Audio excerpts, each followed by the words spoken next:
प्रिय मित्रों, जय श्रीमन नारायण। आज आप सभी लोगों के लिए श्रीमद् भगवद गीता के तीसरे अध्याय के महात्म के लिए श्रवण कराऊंगा।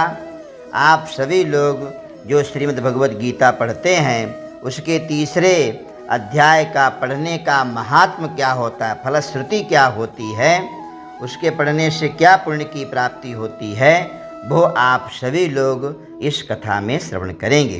भगवान श्री नारायण जी बोले कि हे लक्ष्मी जी, एक शूद्र अकेला ही वन में रहता था। अनर्थों से उसने बहुत सा द्रव्य इकट्ठा किया। अन्यायन उपार्जितम द्रव्यम 10 वर्षाणि तिष्ठति। किसी कारण से वह द्रव्य जाता रहा। अब वो शूद्र बहुत चिंतित रहने लगा। किसी से पूछता कि ऐसा कोई अंजन बताओ जिसे नेत्रों में डाल करके पृथ्वी का पदार्थ निकाल लूँ। तब किसी ने कहा, मांस मदिरा खाया पिया कर खोटा कर्म करने लगा। एक दिन धन की लालसा कर चोरी करने गया।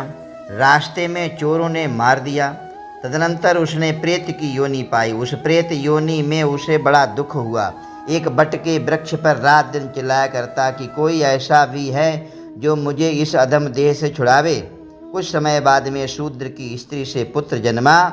जब उसका पुत्र बड़ा हुआ तो एक दिन उसकी माता से उसने पूछा, मेरा पिता क्या करता था और देहांत किस प्रकार से हुआ। तब उसकी माता ने कहा, बेटा, तेरे पिता के पास धन बहुत था, वो सब यूं ही चला गया। एक दिन धन की लालसा से चोरी करने गया, परंतु मार्ग में चोरों ने उसे मार डाला। तब उसने कहा, हे माता, उसकी गति करवाई थी आपने? तब माता ने कहा, नहीं। फिर कहा, हे माता, उसकी गति करानी चाहिए।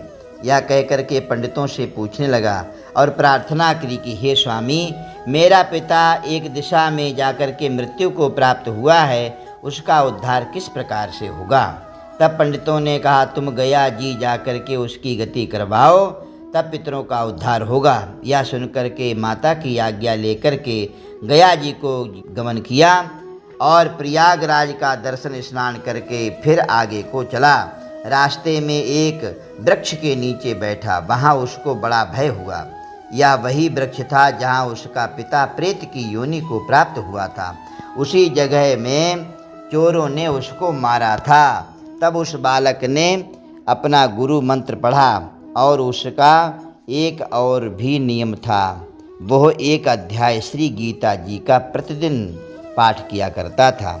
उस दिन उसने श्री गीता जी के तीसरे अध्याय का पाठ करके उस वृक्ष के तले बैठ करके किया।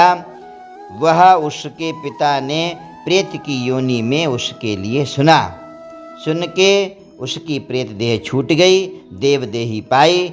स्वर्ग से विमान आया और विमान पर चढ़ करके उसके सामने आया। अपने पुत्र के सामने आकर के आशीर्वाद दिया और कहा, हे पुत्र, मैं तेरा पिता हूँ जो मर कर के प्रेत हुआ था। इस तेरे पाठ करने से मेरी देव देही हो गई और अब मेरा उद्धार हो गया। प्रेत योनि से मुझे छुटकारा मिल गया। अब तू गया जी में अपनी खुशी से जा। इतना सुनकर के पुत्र ने कहा, हे पिताजी, कुछ और आज्ञा करो जो मैं आपकी सेवा कर सकूं। तब उस देवदेही ने कहा, देख, मेरी 7 पीढ़ियां पितर नरक में पड़ी हैं, बड़े दुखी हैं। अब तू श्री गीता जी के तीसरे अध्याय का पाठ करके उनको इस दुख से मुक्ति प्रदान कर। इतना वचन सुन करके वह देव देही स्वर्ग के लिए चली गई।